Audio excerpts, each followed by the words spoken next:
For 20 years, Luke Wyckoff has been educating an entertaining audience from North America to Europe.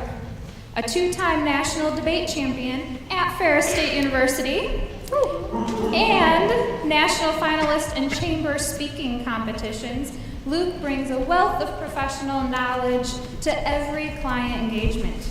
So let's welcome our former Bulldog back to campus for a night of social media and fun. So please welcome Luke Wyckoff.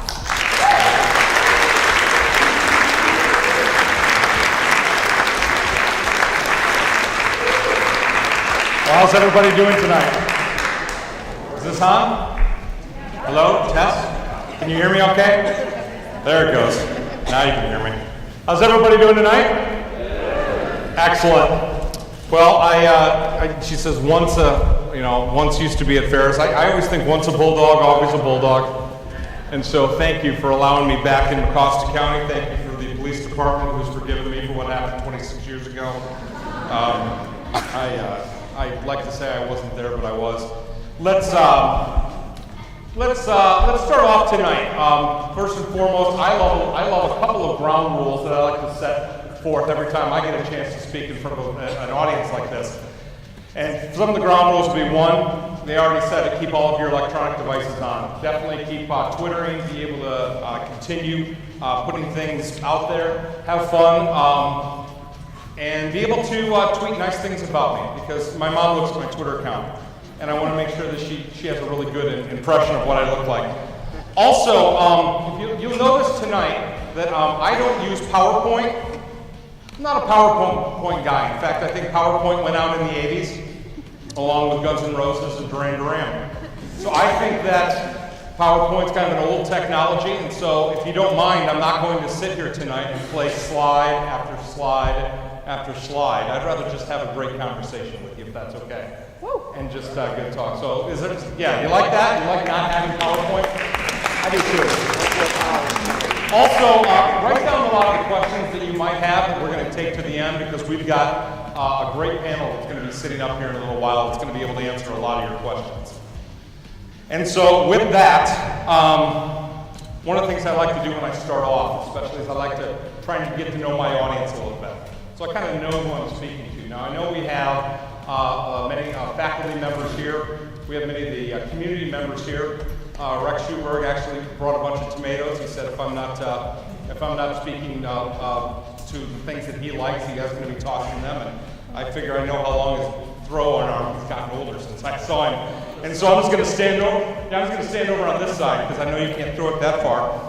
And then, so I have a couple of questions, just to kind of get to know my audience. First of all, how many of you do have a Facebook page?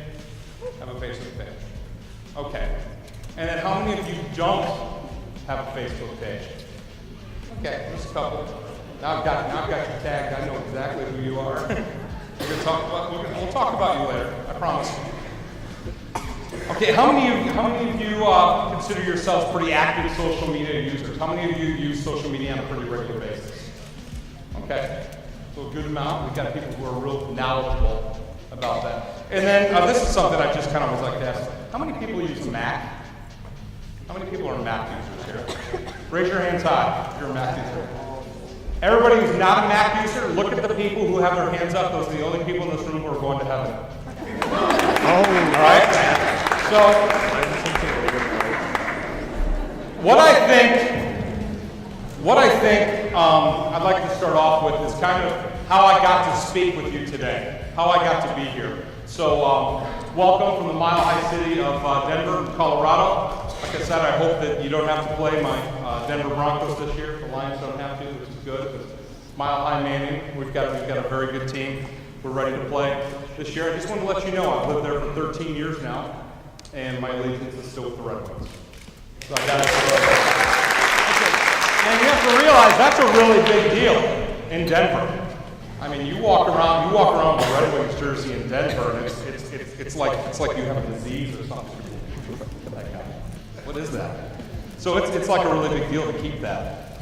How I got to speak to you today has some pure luck into its story, and it also has a lot of tenacity and resilience.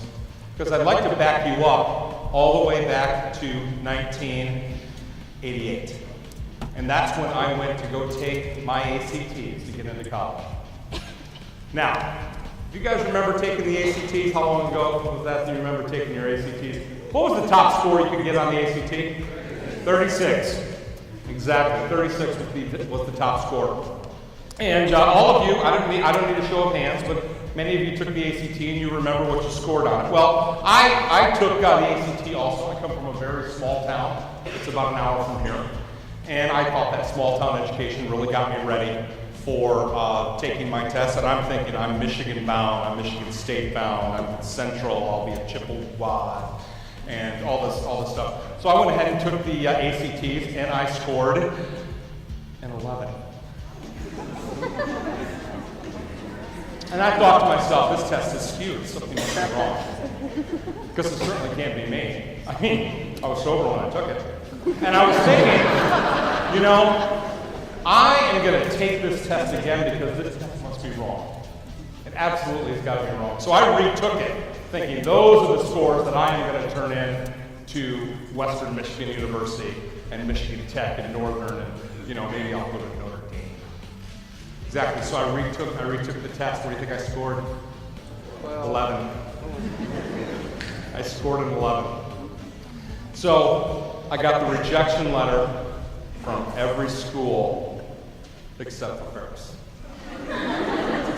And I say that with sadness and with amazing amount of happiness, because the story I'm about ready to tell you after this is when it really gets good, because Ferris was the school that gave me my shot. Ferris was the school that gave a guy a chance who may not have been a great test taker, but knew how to do a lot of other things well. And I think that's where the tenacity and the resilience comes in with everyone in this room who is either a student or used to be a student, especially at this great university. So I was accepted into Ferris, and I came in the fall of 1988, and I walked into my very first classroom. I remember it was, they used to have a great television productions program here, a TVP program. And I walked into that TVP 101 class. And I remember sitting, I walked in and, there's this beautiful woman, sat in the third row. And I'm like, I'm gonna sit next to her. So I, of course, walk right in. I get in, I sit right next to her, and this is gonna be perfect. This is gonna, what a great start to a college world. She ends up acing the class, I failed it. My very first class at Ferris. I was more interested in the beautiful woman sitting beside me than I was in any of the academic part of this. And I learned very quickly that I'd better focus on the stuff that was important if I planned on getting my way through Ferris. And by the way, if I know this is being recorded and they'll play it later, I know where you live. You're in Southern California. We are Facebook friends, so we'll talk later. Keep track of these people. I got to go to Ferris, and I had a lot of wonderful experiences while I was at Ferris, and you're going to hear those kind of woven in to some of the other parts in the stories tonight. Because it really wasn't until college that I realized that I could be a better student. And it was Ferris that prepared me for everything that I had later on in life. When I finished here, I did move into Grand Rapids. After there, I did move to Denver. And then I went to graduate school and finished up my master's degree at the University of Colorado with a master's in finance. And that's when I really started looking at business and looking at things very differently. Which you'll hear the story here in a moment of kind of how I got to be how I'm standing here talking to you today. But it's been a wonderful ride, and I keep coming back to the fact that Ferris gave me that chance, because it wasn't until after college that I realized what true advantage that I had over other students from other colleges when it came to applying for and getting jobs, when it came to promotions and the type of experience that you have. Because I'll give you a great example. I was very lucky this afternoon to be able to talk to 2 different marketing classes over in the School of Business today. And I sat, and there probably wasn't 21 people in that room, and we could have a real serious, intimate conversation about marketing. You can't do that at Michigan State. And you can't do that at the University of Michigan. You'll be in an auditorium that's this big, talking about the same topics, and we're not going to be able to get as serious as you can be. So I want you to always think about that as an advantage that you have at Ferris State. Well, my story goes like this. I spent a long time working in the field of industrial organizational psychology, which is this huge, big word that doesn't mean anything, except for the fact that I was working with clients on how to identify high potential future executives. And I was consulting for these 13 hospitals, these big hospitals in Denver, Colorado. And I'm 3/4 way through the presentation. We've got pretty much everything done, and this was 6 years ago. So do the math. This was 6 years ago. And one of the executives who I'd known for a long time says, "Hey, why don't you tell everybody about that Facebook thing?" And I said, "Are you serious? You want to know about Facebook?" And all the CEOs are like, "Yeah, tell us about this Facebook thing." I said, "Well, okay." So I got up on the whiteboard and I explained to them what Facebook was, and here's what Twitter is, and here's what YouTube is. And if I were you in this hospital, here's what I would be doing over the next 3 to 4 or 5 months, putting together some type of social strategy for the hospital. Because hospitals of all organizations in the world should be listening to what their patients say, what other people think about them. That stuff's kind of important, right? And so when I got done drawing all of that up on the board, the CEO looks at me and he goes, "That is absolutely fascinating. I have no clue what you just said. But for some reason, I feel like that's important. I feel like we need to do that. So why don't you do that for us?" And I said, "Do what?" He's like, "All that BS you just said you could do." I said, "Well, I didn't say that I was going to do it. I said, this is what you should be doing." He said, "We don't have the knowledge level inside of this organization to do it. Just do it for us." I said, "Okay, I'll think about it." So I went back with a bunch of my friends, my buddies from CU at graduate school, and I got them all together because they can be bribed to do anything for single malt scotch. And so I got them all together, and we started putting together a business plan. We started looking at all the different ways that we could put together this company and build this company. I took that idea and that plan back to those 13 hospitals. Just to give you an idea how big these hospitals are, you're all familiar with Spectrum in Grand Rapids. A lot of you are. All 13 of these hospitals are the same size as Spectrum, just in Denver. They're all part of one big group, and there's 4 different groups in Denver, just to give you the size of that. And I took it back to them, and they said yes. And I thought, holy mackerel, what am I going to do now? They said yes. So we took over, basically, their entire digital and marketing and media strategy. And we designed the look and the feel of what their Facebook pages look like. We designed the look and the feel of all of the verbiage. Every time they post something out there, that was actually us, representing them digitally. And I thought, well, if they want to do it, I bet some other people want to do it. So the company grew, and it grew, and it grew. And today we've got 22 employees over 5 states. We're the largest social media outsourcing company in North America. And you will know, if you are following the History Channel on Twitter, that's actually us. That's my company. If you're following Sports Authority on Facebook, that's actually us. If you're following Steelcase in Grand Rapids, Michigan, that's actually us. If you follow UFC fighting on Facebook or Twitter, that's actually us. If you follow Dwayne Wade on Twitter or Facebook, that's actually us. Nicki Minaj, that's us.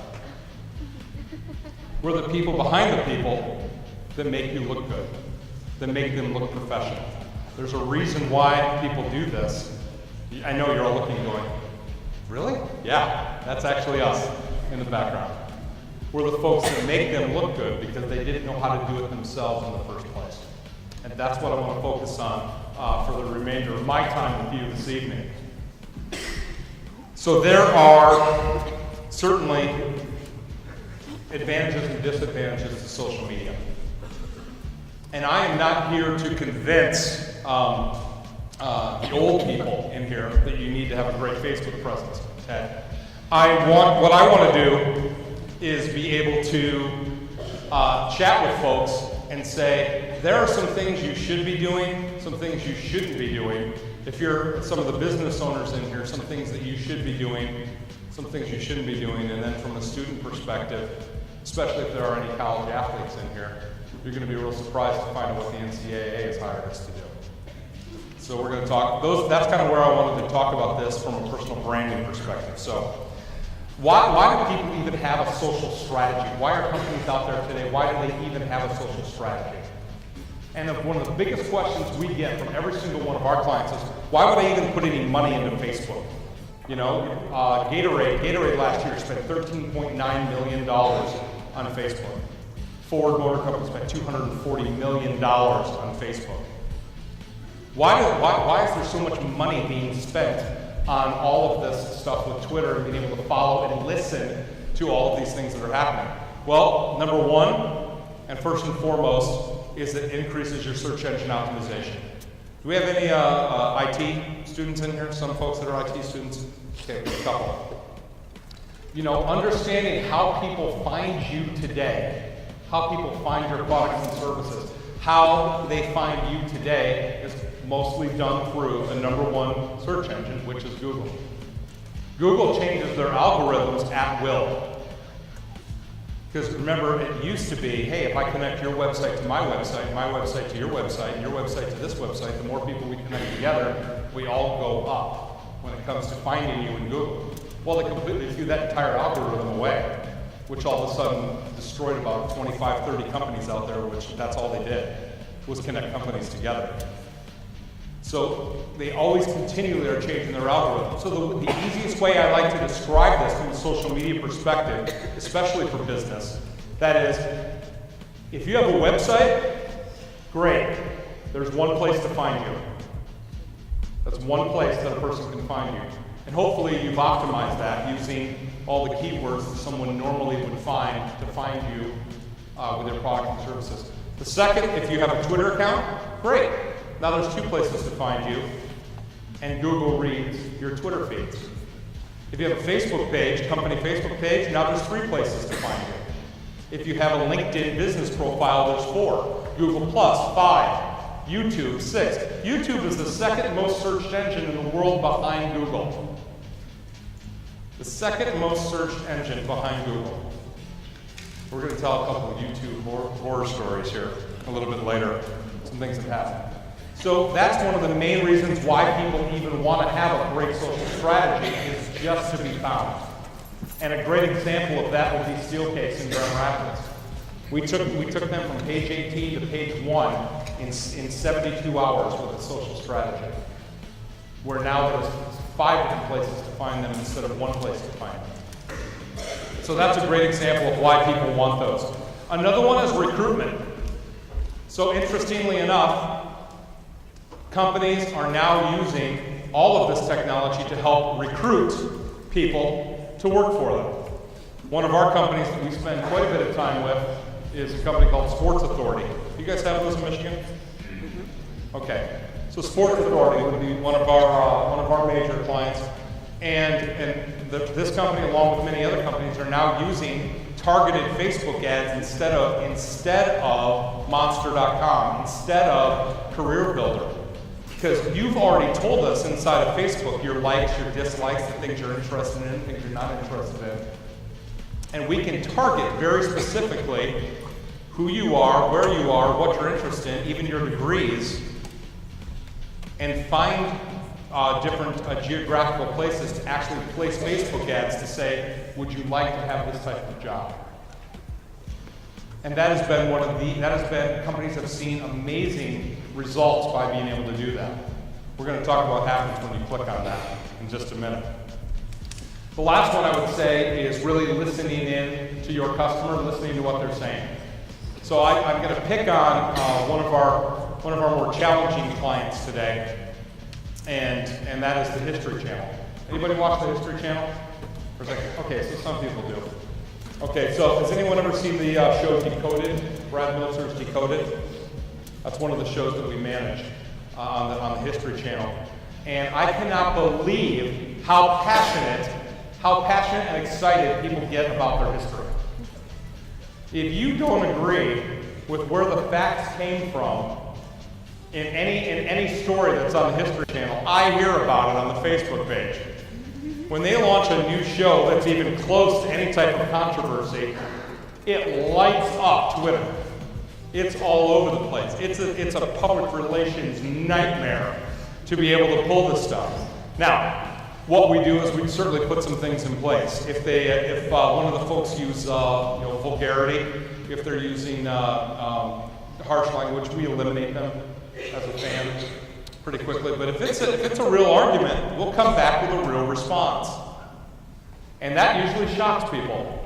You know, if you had a bad experience, at Chipotle, and you left there and you Twittered, "God, that was the worst sandwich I've ever had," and like within 10 seconds you get a text message or you get a message back on your Twitter account that says, "So sorry that you had that experience. Next time you come in, why don't you have a sandwich on us?"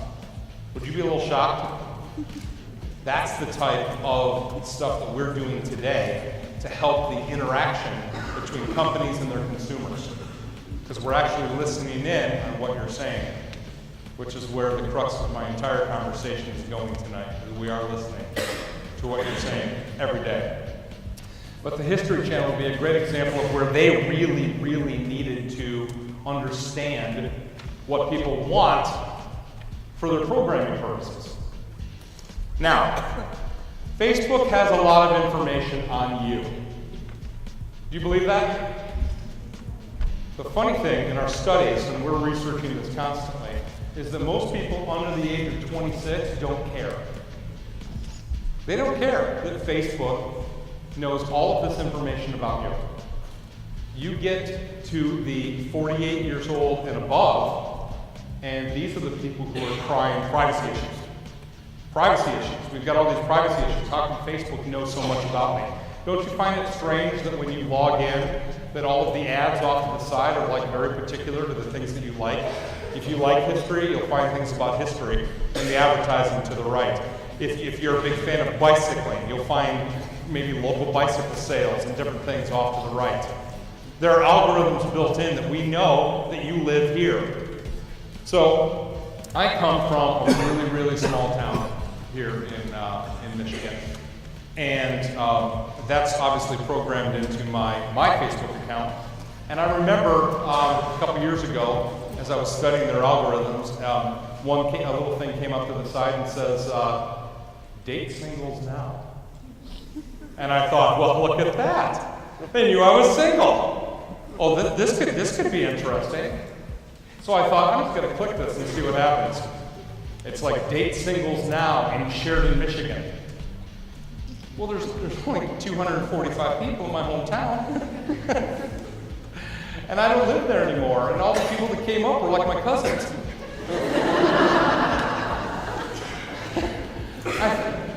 They thought Facebook better work on this algorithm a little bit better if they really want to target me for stuff like that. But watch what happens, because you're going to see a lot more geotagging as they continue to grow in their knowledge level of the way that they're listening in on you. Those are some of the real important things that Facebook has been doing. Now, really, the good and the bad and the ugly when it comes to social media and social strategies in general. I know we've got a couple different audiences here tonight, so I want to first focus on the students that are in here, because there are some things that are massive things and a lot of things that are starting to come, and you're going to see them all the way from the Supreme Court when it comes to arguing privacy issues, but it's going to take years. And I'm guessing that probably in the next 3 to 4 years, a lot of you people in this room are going to find yourselves already in the workplace by the time any of these suits really hit a national stage. And so I want to talk to you about these now, because up until then, everything's free game. Everything is free game. So what you say and how you say it on Twitter and in Facebook and in LinkedIn or YouTube or any YouTube that you put out there, we, my company, and companies are listening to you. It is a fact that recruiters that work for companies, if you apply to work for a company, they are going to look at your Facebook page. So, I am not condoning the types of fun activities that everyone does. In fact, I've been known to have a little fun myself. What I'm saying is, be very smart about what you're posting, how you're posting it, and where you're posting it, because they are looking. Everybody is looking, and they can go back as far as they want. And now they're hiring companies like mine to research you. They'll give me your name, and I can post a full report right back to them and show you everything you've ever posted or tweeted in the last couple of years. Everything.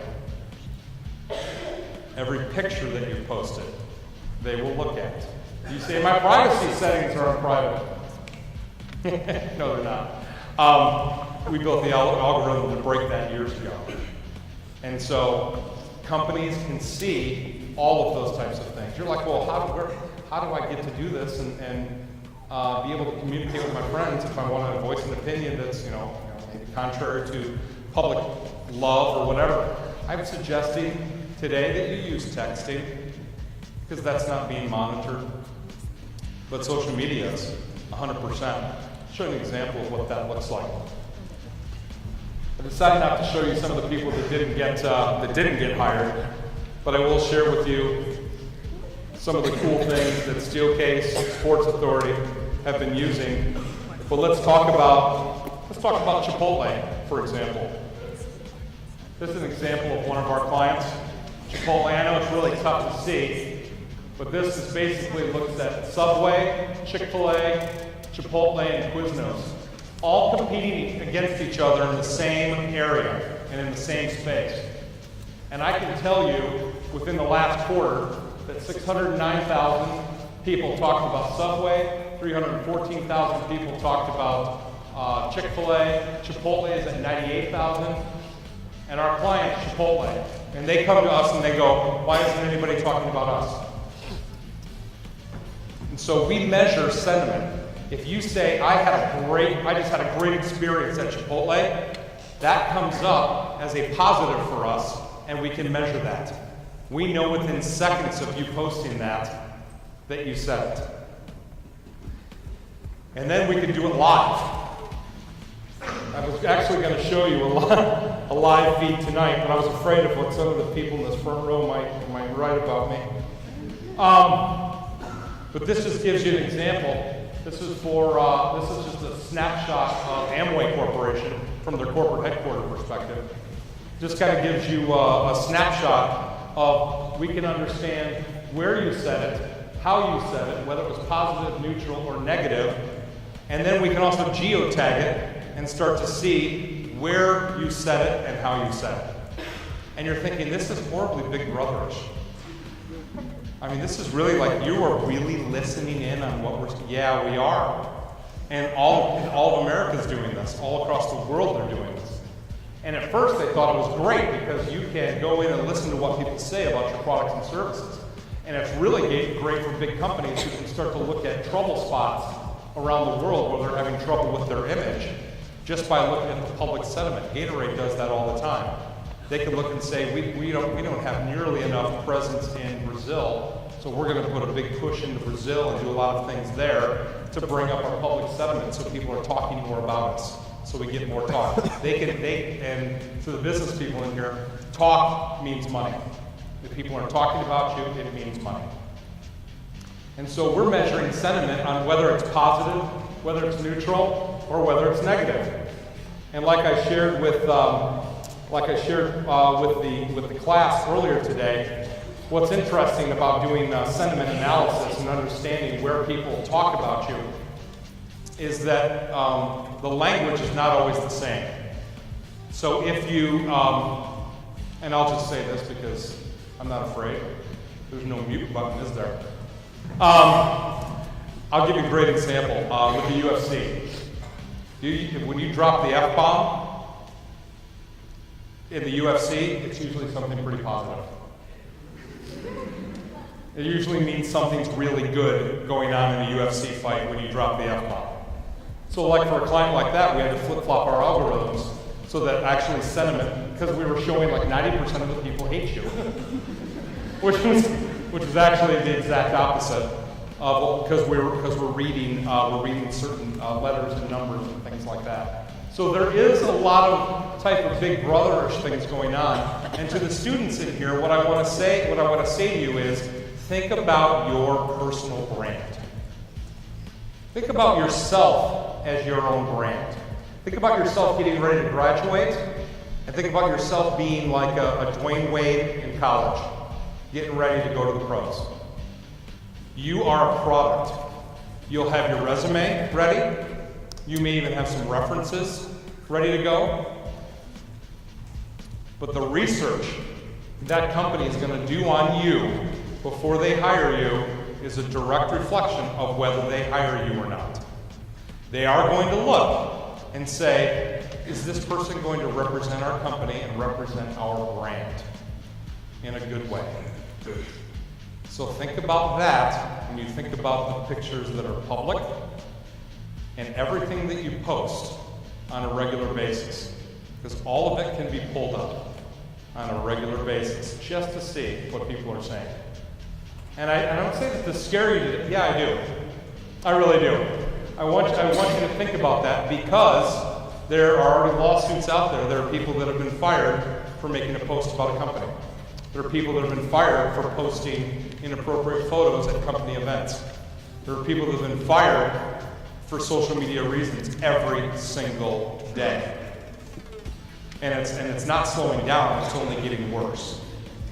So think about yourself as a personal brand.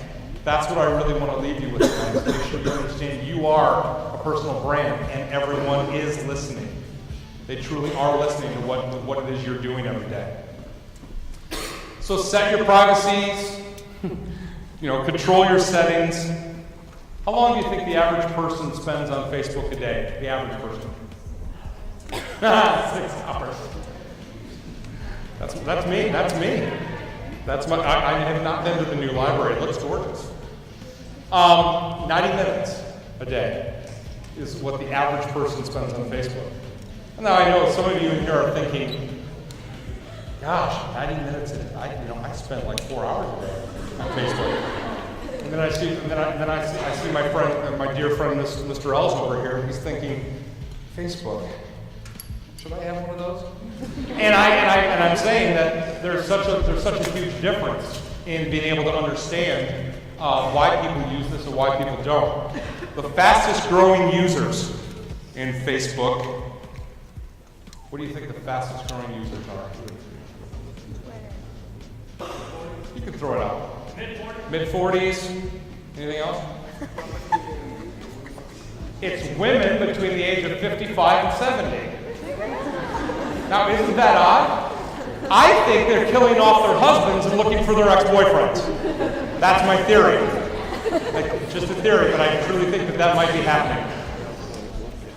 But that's actually the fastest growing. And if you guys ever say, you know what, screw Facebook, I'm totally done with the social media stuff, I'm going to quit Facebook. How long do you think the average person quits Facebook before they rejoin again? How long? 3 weeks. 8 days. 8 days is the average amount of time a person will go before they rejoin back up again and try to get all their friends. So it's not like this is going away. What's even more fascinating, I think you would think from a student perspective, there's been 18 colleges and universities that have completely gotten rid of their email system and switched to an all-social strategy for communicating on campus. And we're seeing that as a major, major trend. Wells Fargo Bank in San Francisco will be one of the very first big companies to completely eliminate email. How many people, and we're seeing this across the board, at least a lot of our research, most people under the age of 28 think that emails are archaic. It's like, why would you ever email someone? It's so slow. I mean, you could text them. Why not just text them? Why not send them a note on Facebook? Quick little note here, quick little note there. And so we're finding, and I make a prediction tonight that in the next 5 to 7 years, you will see the death of email, just like you saw the death of the CD-ROM before everything started to turn digital. You will stop using email within the next 5 to 8 years, and all of our studies will show that. So we're seeing that as a huge, major trend of things that are happening within social media. Now, to a couple of the business folks in here, and folks, you're going to want to hear this too, the students too. from a branding perspective, here's the first thing. If you expect, the people who own businesses in here, if you expect any of these students or any of your prospective clients to want to follow or like your Facebook page, let me give you a couple words of advice.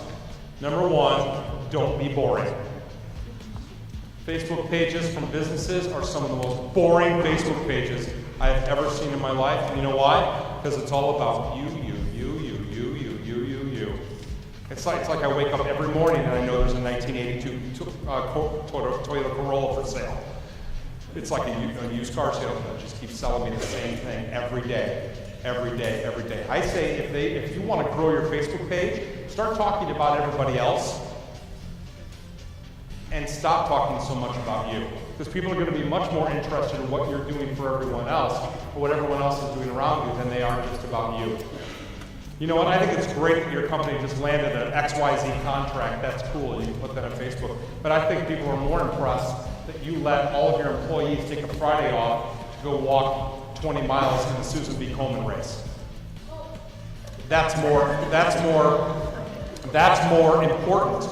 That's what people want to hear more about than the fact that you've got something wonderful, special going on in your company. I'm not saying you can't talk about yourself on your Facebook page. Certainly you can. But if you make it more 80% about everybody else and 20% about you, you're going to find you're going to get a lot more followers.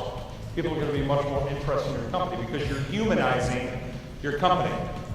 Now, interesting enough, Career Builder just came out with a really interesting statistic, and they said that college graduates, as well as 90% of the people under the age of 30 today, will go look at a company's social strategy before they go work for them. I find that fascinating. So you would go look at a company's Facebook page or their Twitter account or everything else. You'd look at all of that before you would even look at their website to see if you'd want to work for them. And we had to ask the question, why? Why is it that you want to do that? Very simply put, websites are exactly what you want everyone else to know about you. Let me repeat that. Websites are what you want everyone else to know about you. Social media is what everybody else is saying about you. And there's a huge difference. There's a huge difference. And then being able to really own your space. So if you don't have a Facebook page today, let me tell you a little story. So I've had this company for 5 years, and this was about 4 years ago. I get a call from one of my friends from high school, and she and her husband recently got an apple orchard. After their parents passed away, they actually were given this gorgeous apple orchard. And you know what it's like in the fall, especially in Michigan. Because you remember, you'd go maybe grab apples, or maybe you'd go through and grab pumpkins and do your pumpkin carving. You know what these apple orchards are like. They're gorgeous, right? So she calls me up and she says, hey, would you take a look at our Facebook page? She knew what I did for a living. I said, sure, just send it to me. So she sent it to me, and I'm looking at it, and the first thing I noticed is they had 10,200 people following them. I'm like, that's a lot of people. That's a huge amount of people to be following an apple orchard in Michigan. And then I started looking at the page, and I'm looking at, they had beautiful custom tabs written in FBML code. I mean, it had the daily specials that you could click on. It had pictures, beautiful pictures of the place. It had all this, it was all of this beautiful stuff they put together on this Facebook page. And she calls me up, she says, what do you think? I said, I gotta be honest. We're doing a lot of these pages, and you guys are doing a hell of a job. This is beautiful. She goes, yeah. I wish it was our page. Somebody who likes our company started that page 3 years ago. We don't even know who it is.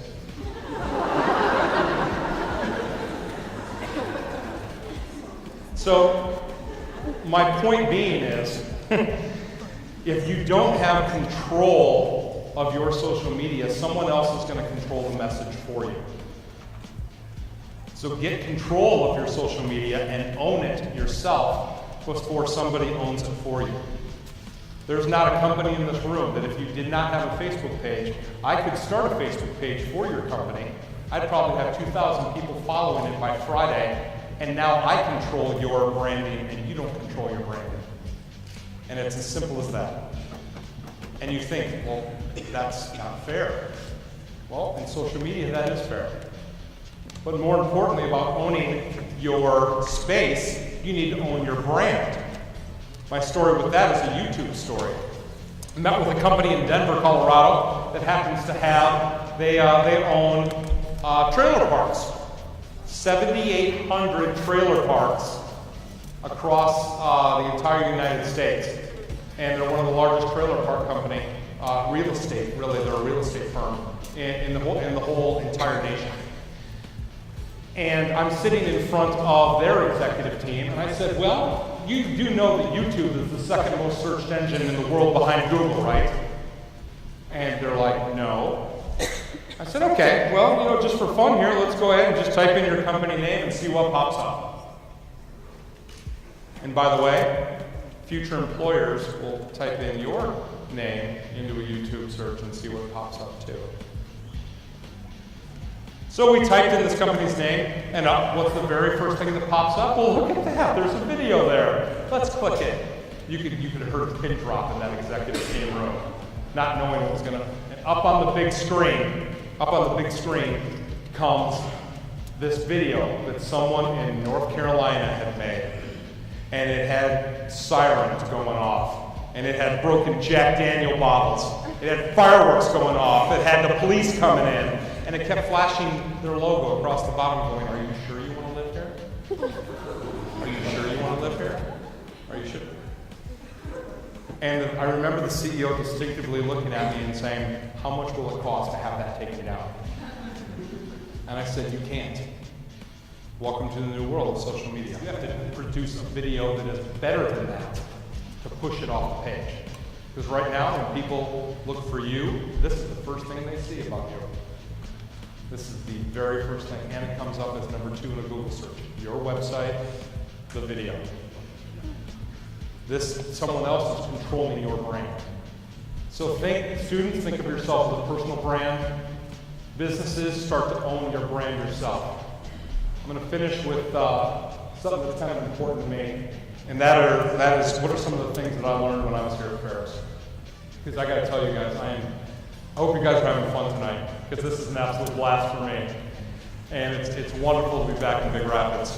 There are some awesome things that I learned when I was at Ferris, and these all are around being social. Because one of the things that employers tell me on a regular basis is that people, they actually had people in interviews, and you're not going to believe this, people in interviews that'll be right in the middle of an interview, and they'll be like, can you hold on a second? Okay, what were we talking about? Right in the middle of an interview.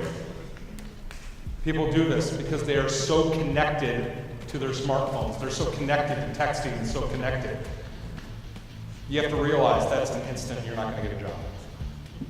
But you'd think that you didn't need to tell people that. But I hear it all the time.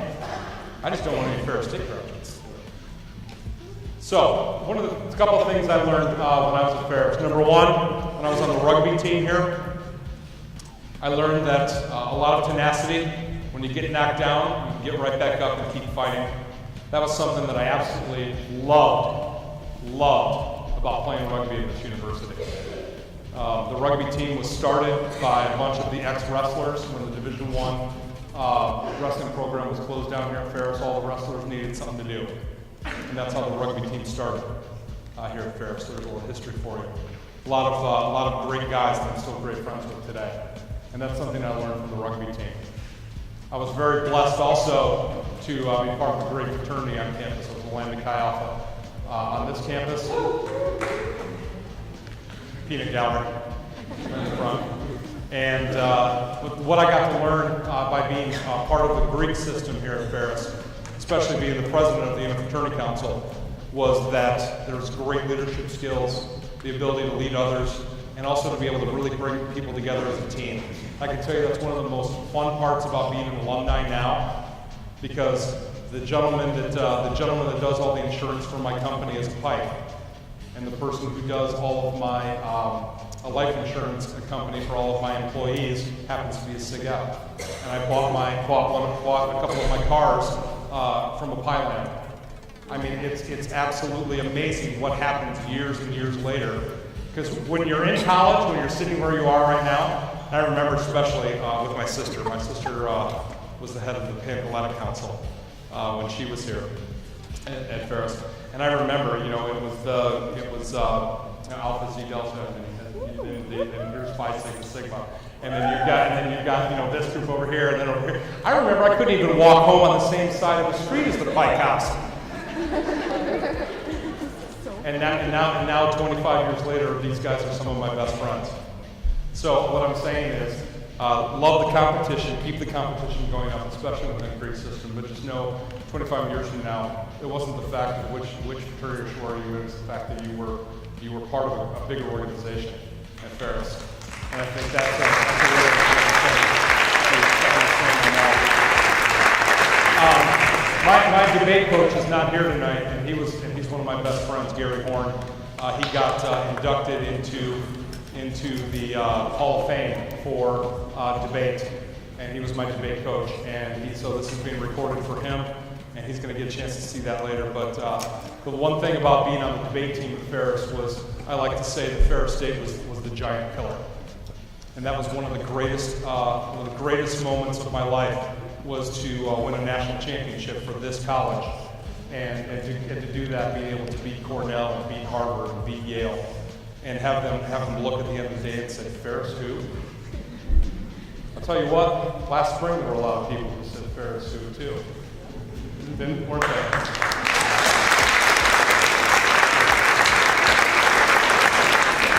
Because let me show you what it looks like when I do have a mullet in this photo. So that's what it looks like right after you win the national championship. And I can tell you that was the second most happiest moment of my time at Ferris State. But I can tell you there was one other time that was better. And that was this spring. So, I got to tell you, we had the most absolute wonderful time bringing together, and it was social media that helped us get a lot of folks together very quickly. We had over 650, 700 alumni in Tampa. We threw a great party to support those guys. And I was asking Travis and some of our folks here today, I said, how did that feel? How did that feel when you came off that bus and all of those students, all of those alumni just line the entire arena, the Lightning Arena, as you're walking in? And he said, it was one of the best moments of my life. I didn't realize how important this was to everybody else as it was to us. And that is, I have to tell you, that right there had to have been one of the big highlights of my time being an alumnus. Once a Bulldog, always a Bulldog. I'll be here afterwards to speak with folks, but I know we need to turn it over to the panel now, and we'll be answering questions for any other types of questions you have. But I just want to thank all of you for coming out for a couple minutes and just hearing me speak for a few minutes. I hope you enjoyed it. Hope you got a little bit out of it.